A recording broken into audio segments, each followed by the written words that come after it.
Fala pessoal, primeiro da LQ do ano aqui com vocês, as primeiras leituras do ano então, continuando a série mensal do Superman número 8.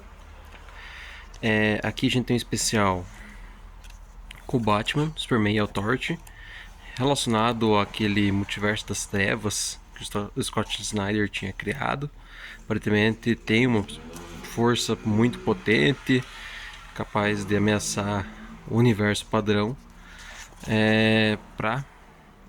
numa passagem ali, já que eles têm um ser ali, para quem conhece esse multiverso das trevas deve saber, que é tipo um vigia, e ele permitiria a passagem dessa hierarquia ao Ghul, que está nesse universo aí, né? Eles dominaram o mundo inteiro, né? Um sistema autoritário. E eles têm interesse de ir para outro universo, porque a única coisa que os ameaça são os heróis desse universo. Enfim, foi mais um enche-linguiça ali antes de vir a parte do Superman chegando lá no mundo bélico. E parece que eles estão, né, cozinhando o galo aqui há muito tempo. Ainda não aconteceu aquele embate que a gente espera, sabe? Então, cara, já tá passando o ponto, hein? Vamos ver, se eu for pegar o próximo volume e não acontecer nada de novo, praticamente, eu acho que eu vou largar. E aqui a gente tem a continuação das histórias do John Kent, em que ele sofreu. Ele cai numa armadilha na última história. E ele fica. Ele é atingido por uma bomba nessa armadilha, em que deixa muito sensível seus sentidos. Então a audição, e principalmente a audição, e a visão dele ficam muito apurados. E ele escuta muitos pedidos de socorro e ele fica desesperado para ajudar. Fica um negócio meio, sei lá, sem sentido, desvia um pouco da história principal. E também a gente tem o fatídico beijo aqui dos dois, né, do John Kent e do Jay, né? Foi uma construção para mim, né, meio abrupta, não muito bem desenvolvida assim. Do nada eles estão conversando ali e tal, tava rolando um flerte, mas bem do do nossa, bem ruim assim, e daqui a pouco eles se beijam. E aqui uma ceninha aqui, é uma história curta, né, como tá fechando essas mensais do Superman com o Solomon Grundy, né, que é relacionado ao passado dele ali, né. Não vou falar muito, senão vai dar spoiler. A outra leitura foi esse Dead Letters aqui. A gente começa com um detetive que ele perdeu a memória, simplesmente tá jogado ali numa residência ali, né, e daqui a pouco começa ele percebe que está sendo perseguido, ele é o alvo, né. E acontece, a gente descobre que ele tá num lugar entre o inferno e o céu, né? Para as pessoas que não eram nem tão boas nem tão ruins, né? E é um cotidiano normal como o nosso, né? Tem que fazer suas tarefas ali, mas você não morre. E o que leva a uma certa contradição aqui, porque as pessoas, né? Elas não morrem, elas ficam nesse eterno cotidiano, né? Mas elas lutam por poder aqui, um poder um pouco sem sentido. A arte, às vezes, ela fica variando muito, sabe? É um mesmo artista, mas ela fica variando demais, às vezes o estilo, às vezes fica um negócio aquarelado, mais psicodélico, e às vezes fica um desenho cartunesco, sabe?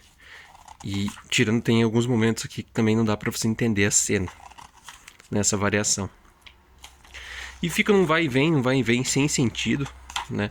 Porque ele supostamente ele trabalha para Deus, mas ele fica se infiltrando uma gangue na outra ali. Elas simplesmente aceitam, mesmo ele tendo trabalhado para outra ali, né? Esse pessoal é meio burro e não, sabe, não convence essa trama que é bem ruinzinha, né? E ela é confusa, você às vezes não entende o que o autor quer dizer aqui, né? Então, nossa, por enquanto a pior leitura do ano isso aqui.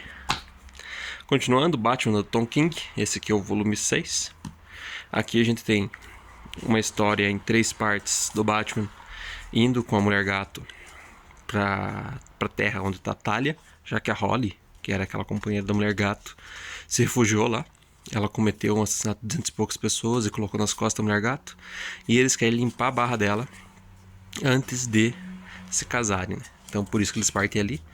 Eles encaram as forças da Talia, né? Eles encaram a Talia e no final, né, eles encontram a Holly, né, para limpar a barra deles.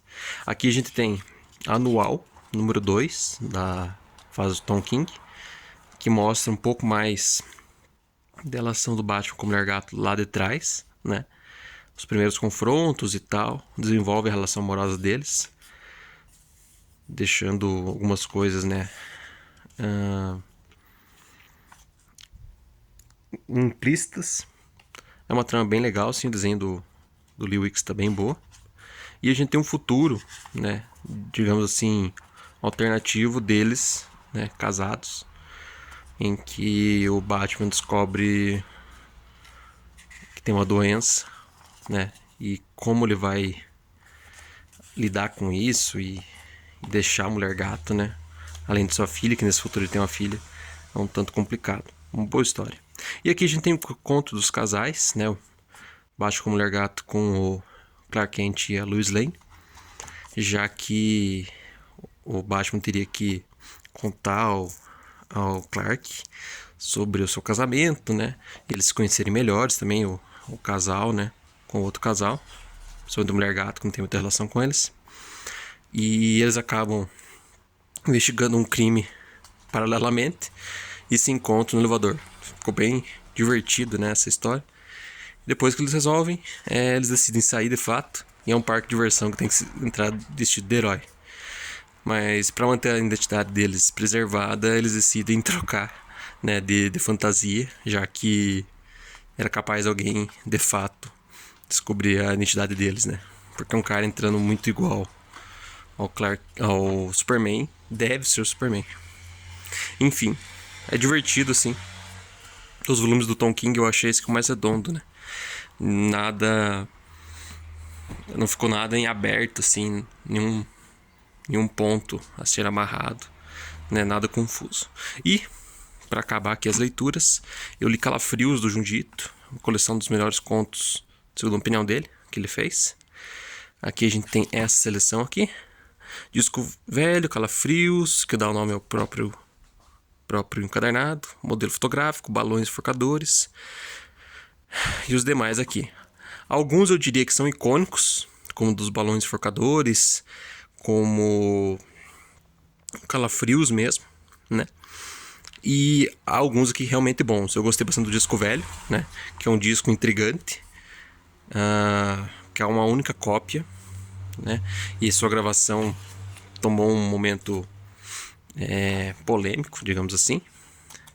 Depois a gente parte para Calafrios, se não me engano. Ele é emblemático, não achei tão bom, devido a uma pedra ancestral ali. Ela causa uns furos na pele das pessoas. Um modelo fotográfico, uma modelo que dos membros ali da produção de um filme vê ela numa revista e parece que nunca mais ela deixa de perseguir ele, seja indiretamente por uma foto ou fisicamente depois. Depois a gente tem, se não me engano, das marionetes, deixa eu ver. Dos balões forcadores, que começa com a morte de uma artista plástica enforcada. Depois se descobre o motivo e isso vira uma epidemia na cidade. Eu não achei tão boa, mas ela é icônica, né? Até foi retratado já naquele anime das histórias macabras do Jiu-Jitsu pela Netflix. E ele extrapola, né? Como algumas vezes ele faz no terror, ele extrapola. E daí fica um negócio muito tenso. Aqui das marionetes eu achei bacana. Mansão dos Marionetes, né? É uma família itinerante que apresenta esse teatro de bonecas. E um dos filhos decide abandonar. E era só ele que conseguia manipular uma das marionetes ali. Depois a gente vê anos no futuro o que aconteceu com ele, né? No olhar do irmão dele, mais novo. Depois a gente tem uma da Tomie aqui, que é um artista de telas, né? Um pintor que ele tinha uma musa, né? Mas ao se encontrar com a Tomie, ele decide usar ela como musa e retratar a beleza dela da melhor maneira possível. Achei ok, nada demais assim. Como sempre, ela tem mais uma vítima. Depois nós temos essa aqui com o sonho, né? Em que uma pessoa vive uma vida inteira num sonho.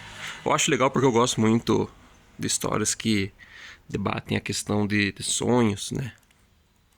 Eu gosto muito, por exemplo, do Inception, o filme. Aqui a gente tem qualquer antepassados. Ah, essa aqui também é bizarra, né? Uma menina aparentemente sem memória. Ela vai descobrindo mais do amigo barra interesse amoroso dela, né? E ela descobre por que perdeu a memória. E por último a gente tem o glicerídeo, que é a respeito de gordura. Gordura, óleo, é um negócio um tanto nojento, então ele abordou, como eu falei, ele extrapola em alguns casos. Ele abordou uma família que tem uma churrascaria e a gordura cada vez impregna mais na casa, nos objetos e neles mesmo.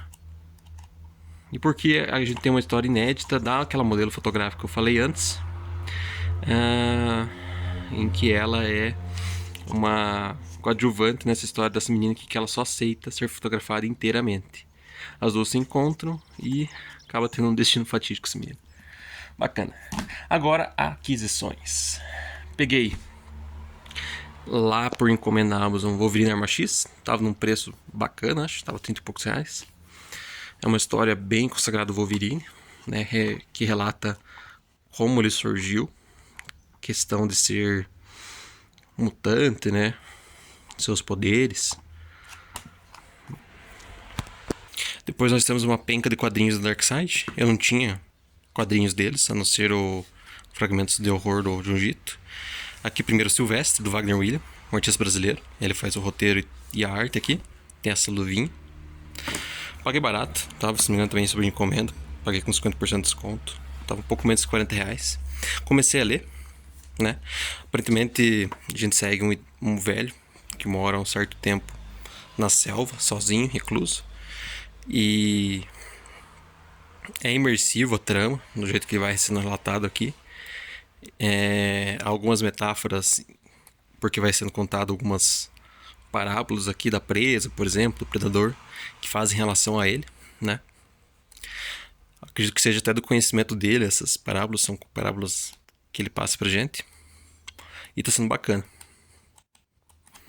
Vamos ver qual que vai ser o veredito depois. E o lixeiro do Death Park Death, eu tava com bastante expectativa de pegar esse. Até foi mais caro que os demais ali, eu paguei 40 e poucos nele. Mas por causa do estilo artístico dele, do Death, que é um estilo mais cartunesco, né? Eu gosto, assim. Até me remete um pouco ao ritmo. Claro, não tão detalhado. Uma proposta não tão, digamos assim, realista. Questão narrativa, né? Não serve tanto a narrativa. É mais pra ilustrar, mas mesmo assim, bacana. E aqui ele relata um pouco da experiência dele como catador de lixo, né? E do sistema de coleta nos Estados Unidos. Bastante expectativa dele é esse aqui. E Tokyo Ghost também estava sob encomenda lá na Amazon. Ele é do Rick Remender com o Sean Murphy na arte. E esse Hollingsworth nas cores. É um quadrinho que retrata uma Tóquio utópica, né? Distópica, seria o nome certo. Com nuances de Mad Max e Sociedade Cyberpunk. Vamos ver o que nos aguarda esse quadrinho. Né? Ele está bem ilustrado e bem colorizado. E por último, que eu tinha pegado de promoção da Script na CXP do ano passado, né? Pelo Catarse, Ronin Americano e Marjorie Finnegan, os dois da AWA. Esse aqui é escrito pelo Peter Milligan com arte do Ako. Também é um futuro um tanto distópico, em que as grandes corporações tomaram conta dos governos, né? E tem esses, parece agentes de assassinos, né? Que trabalham para elas. E eles também têm uma super performance, digamos assim. Acho que eles são adulterados ciberneticamente, ou eles tomam alguns complementos para ficarem mais tunados, né? Isso é o que eu lembro, né, da sinopse do quadrinho. O legal é que sempre tá vindo com marca-página, né? E as lombadas desses lançamentos da script pela WA tá ficando padronizada, tá? E Marjorie Finnegan, do Garfienes, com a arte desse Goran Sudzuka, que parece ser um parceiro regular do Garfienes. Eu sei que ele tá fazendo um outro quadrinho, acho que é um passeio pelo inferno, que a Alta Geek tá lançando, né? Os dois estão trabalhando nessa série juntos também. E essa aqui é uma lado do tempo, né? E pelo jeito ela consegue